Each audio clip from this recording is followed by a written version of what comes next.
Estamos ya en contacto con Carola Arraya.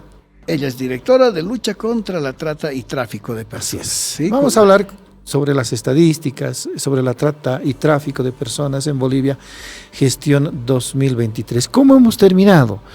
El Estado, las normas, las autoridades y los distintos órganos están atendiendo este problema. Vamos a escuchar de Carola Arraya sus consideraciones. Carola, buen día. Le saludamos a Antonio D'Alencia y Rubén Atahuichi. ¿Cómo está?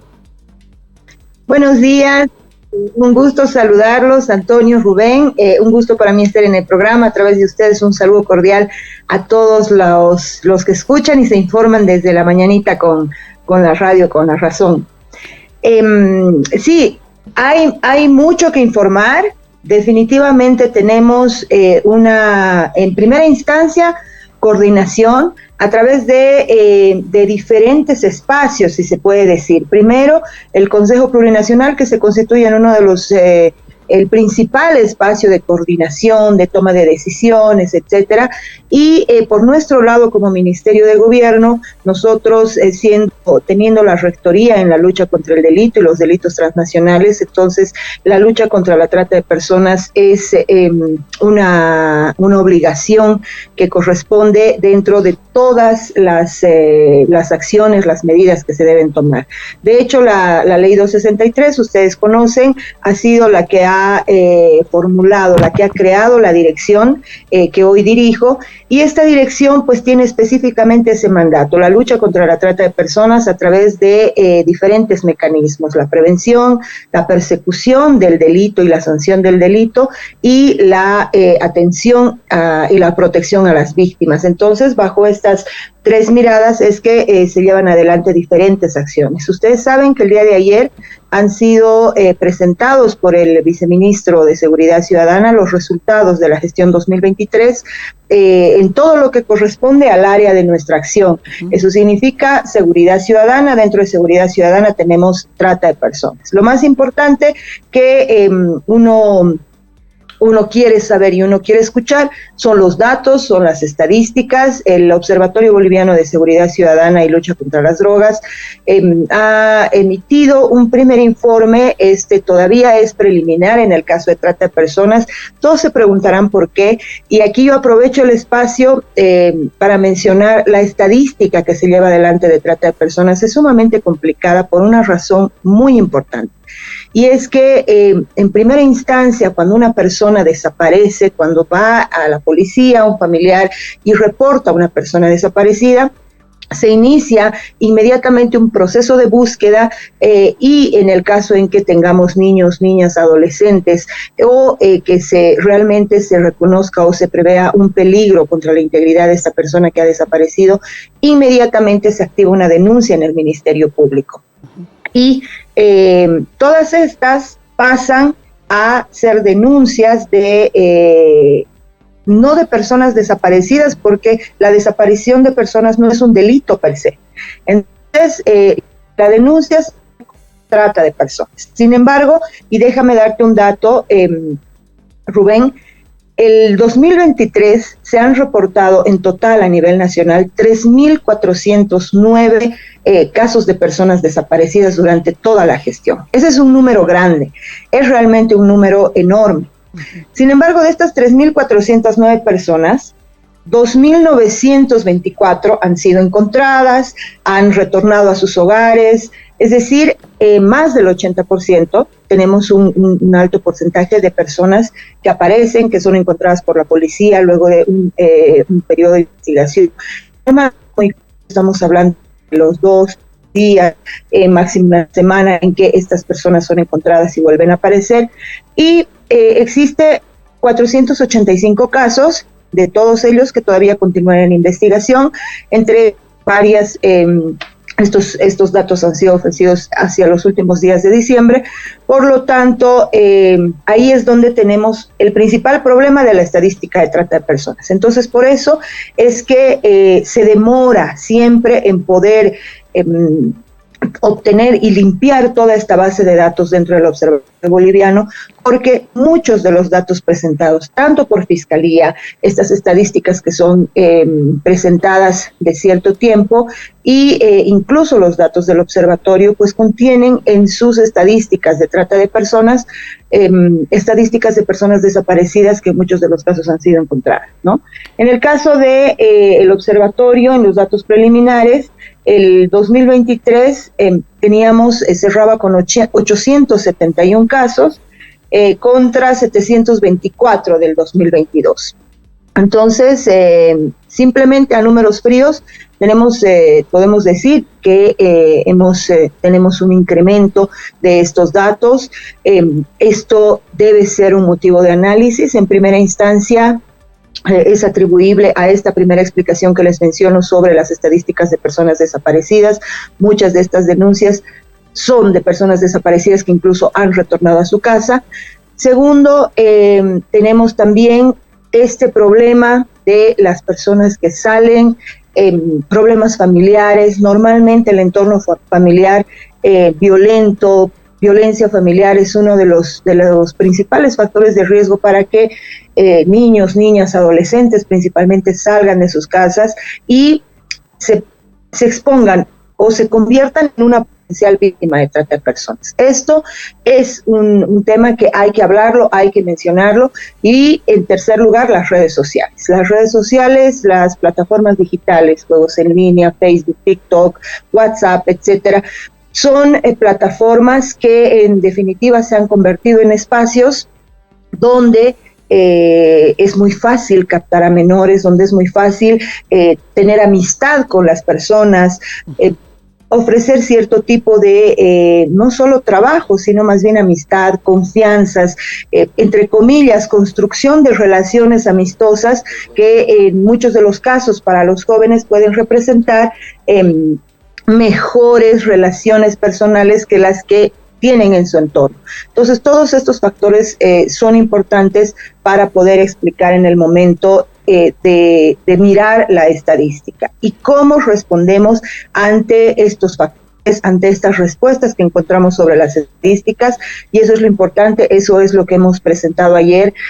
Al inicio del 2023, nosotros, junto con el ministro Eduardo del Castillo, en un acto también público, lanzábamos compromisos para el 2023, y el día de ayer lo que hemos hecho ha sido básicamente la presentación de los resultados sobre estos compromisos, cuánto hemos cumplido y cuánto esto además esperamos que tenga un impacto real en la población.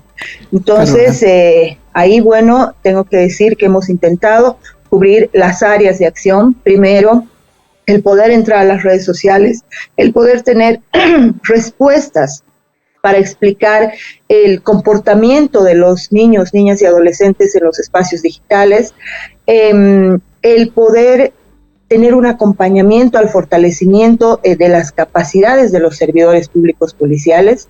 Eso es muy importante, no solo de los servidores públicos policiales, sino en general de los servidores públicos que tienen este primer contacto con posibles víctimas de trata, es decir, me refiero a aquellos que trabajan en terminales aéreas, terminales terrestres, personal migratorio, policías, incluso defensorías de niñez, adolescencia, es decir, todo este personal que puede tener ese primer contacto. Es importante que nosotros podamos apoyar y ayudar para el fortalecimiento de esas capacidades, que puedan tener todos los conocimientos mínimos, y lo que nos habíamos puesto como compromiso y como una meta el 2023 era el que logremos especializar de paso en paso a estos funcionarios que los vamos a poner entre comillas, están en primera línea cuando hablamos de lucha contra la trata.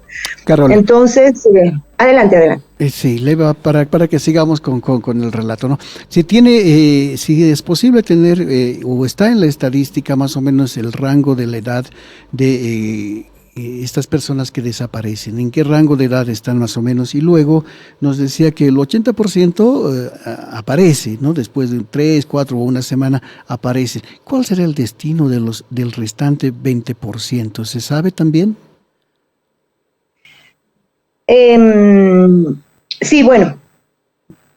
Primero son casos que están en investigación.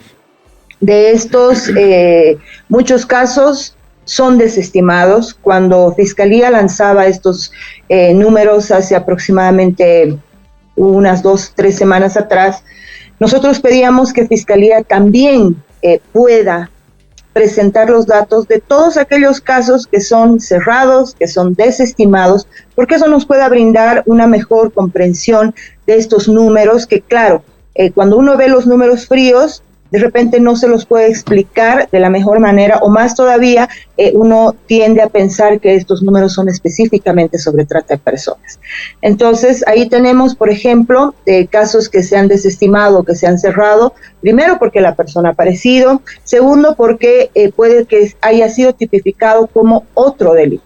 Uh-huh. Lamentablemente existen algunos casos que han estado como personas desaparecidas durante mucho tiempo, y posteriormente hemos tenido varios de estos casos que estos casos han aparecido como personas fallecidas y luego se ha tipificado como feminicidio.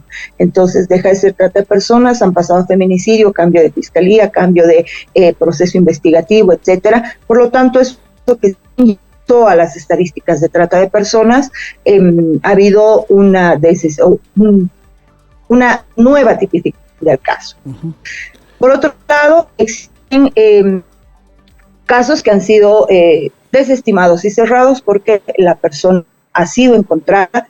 En muchos de los casos, lamentablemente, tenemos adolescentes, en su mayoría, que son los que salen de su casa. En muchos de estos casos salen con la pareja, parejas de 14 años, de 13 años, que salen de sus casas, se escapan, están 3-4 días fuera, incluso en otro tipo de actos, entonces estos regresan. Ahora, hay otros casos en los que, por ejemplo, también hemos conocido y son parte de estas estadísticas, menores que han sido sacadas de su casa con engaños. Quiero decir que a través de las redes sociales han conocido a personas que son adultas, personas de 23, 25, 40 años, y que luego han salido de sus casas y se han encontrado estas menores con estas personas ya en algunas actividades. Es decir, existe una infinidad de casos que si se los podría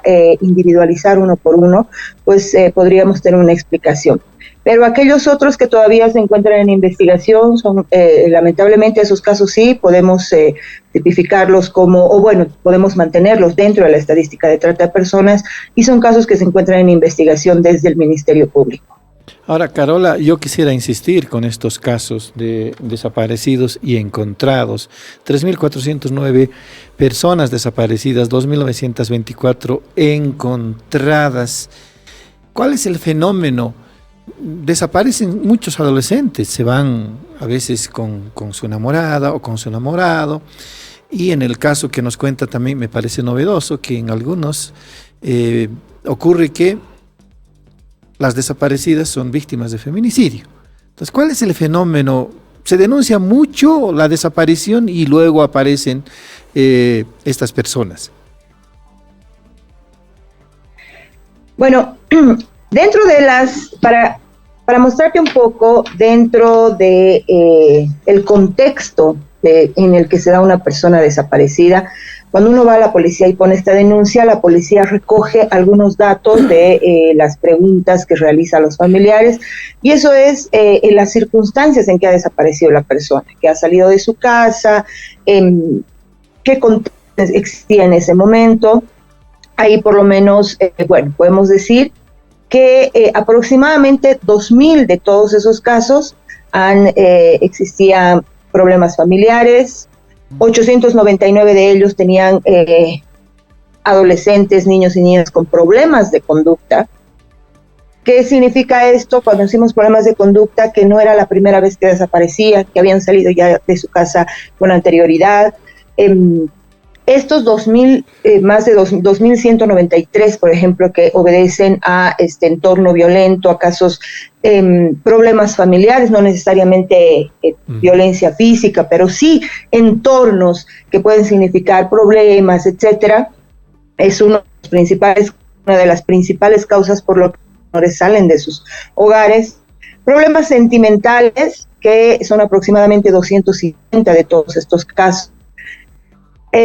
Entonces, como puedes ver, existe un contexto dentro de las circunstancias de la desaparición de personas que nos pueden brindar datos y nos pueden ayudar a explicar un poco más allá de qué es lo que está sucediendo, sino para nosotros, a través de estos datos, poder inferir dónde se debe actuar más cuando hablamos de la prevención. Entonces, ahí tenemos dos datos importantes, es que cuando hablamos de prevención de la violencia familiar, tenemos que actuar en conjunto y ofrecer un apoyo en el de prevención contra la trata de personas. Un niño, una niña, un adolescente que tiene problemas en su casa, que es víctima de violencia familiar, pues es una potencial víctima de trata de personas. ¿Por qué?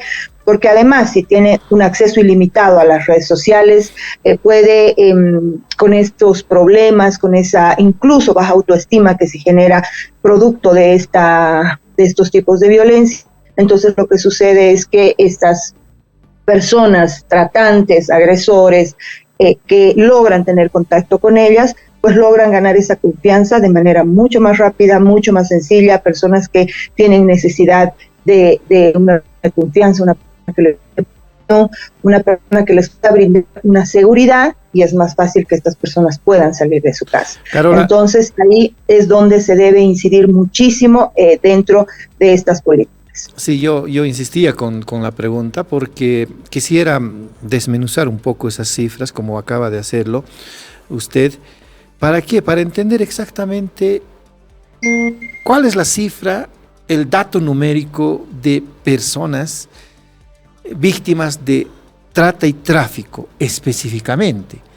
Hay desapariciones en este total de 3.409 personas desaparecidas, 2.924 aparecieron, 485 están en investigación. Se presume que dentro de esos 485 hay casos de trata y tráfico, seguramente, Carola.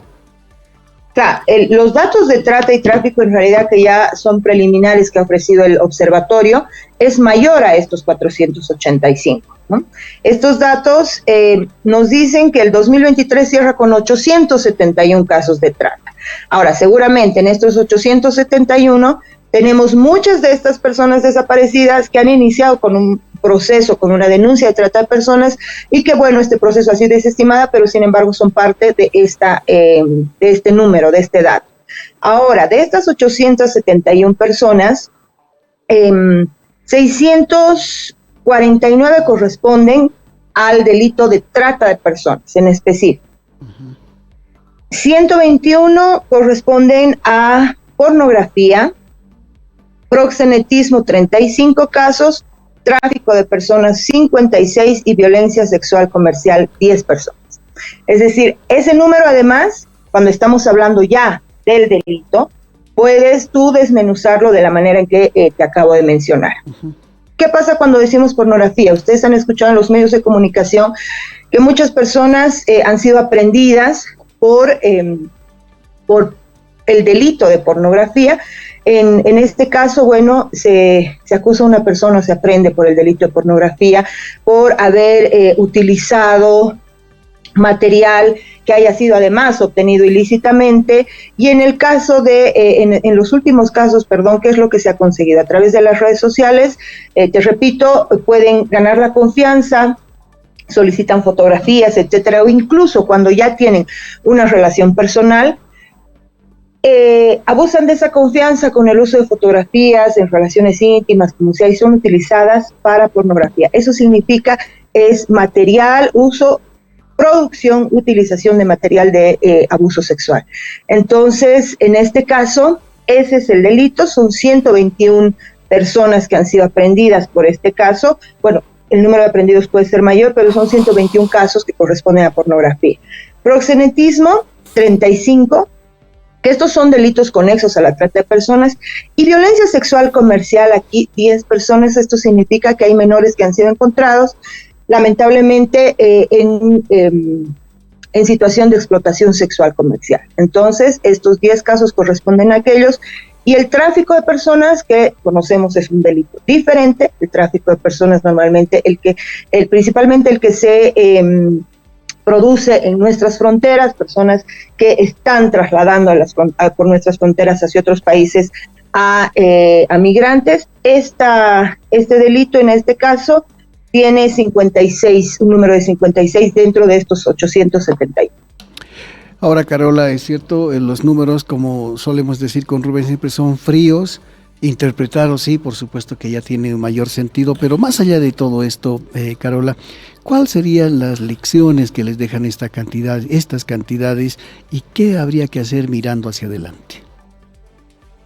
La principal lección es que estamos dejando a los adolescentes, niños y niñas, en un espacio donde existe demasiada información, en un avance y en un caminar absolutamente solitario.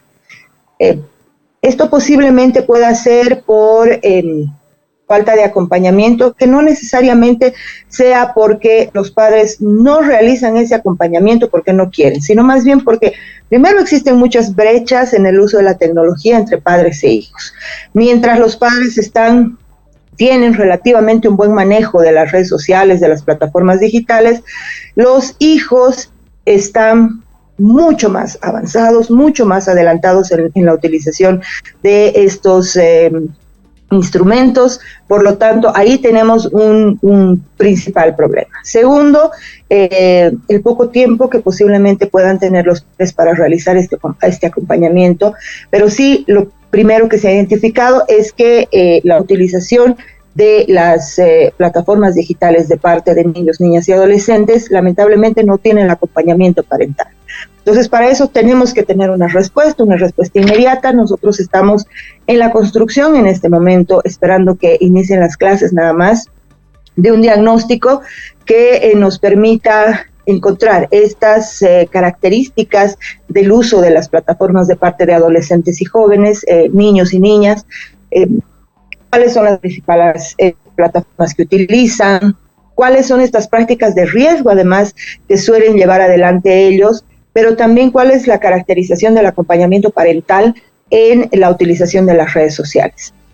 Eso es un dato importante para que a partir de él podamos nosotros construir acciones específicas de intervenciones directas para este tipo de casos. Hemos estado llevando adelante, y en esta presentación de resultados ayer, ya te lo explico rápidamente, hemos mostrado nosotros los resultados con relación a eso, ese diagnóstico que está llevándose adelante. El segundo es esta campaña segmentada, que además tiene que ver, segmentada por edades de niños, adolescentes, jóvenes y para padres también, que la hemos ido sacando además en elaboración de contenidos y difusión de todo este material desde la gestión 2022, toda la 2023. Pero también tenemos la construcción de dos documentos que van a ayudar y que son importantes para la policía con relación a la investigación en lo que nosotros llamamos ciberpatrullaje, ¿no? Esto significa que hemos construido un protocolo de investigación policial de fuentes abiertas. Son dos documentos importantísimos para que la policía tenga todos los conocimientos y el apoyo para llevar adelante estas investigaciones dentro de las redes sociales, de todo el espacio digital, para poder encontrar tratantes, incluso organizaciones que puedan dedicarse a aquello. Muy bien. En otro caso, tenemos una modificación normativa, y esto es importante, que se la ha llevado adelante desde el Consejo. Hemos formado parte de una propuesta de modificación a la Ley 263, que todavía se encuentra en consenso. Ese es muy importante porque se están realizando modificaciones que nos van a ayudar además a que se pueda sancionar de manera correcta con este nuevo tipo también de formas de hacer delito. Muy bien, Carola, le vamos a agradecer la información que nos ha ofrecido en esta entrevista. Será hasta otra oportunidad. Muchas gracias, Rubén, Antonio, un gusto haber estado con ustedes y estamos a disposición en el momento que lo dispongan. Claro. Muchas gracias, un saludo cordial. Carola Raya, directora de la Dirección de Lucha contra la Trata y Tráfico de Personas.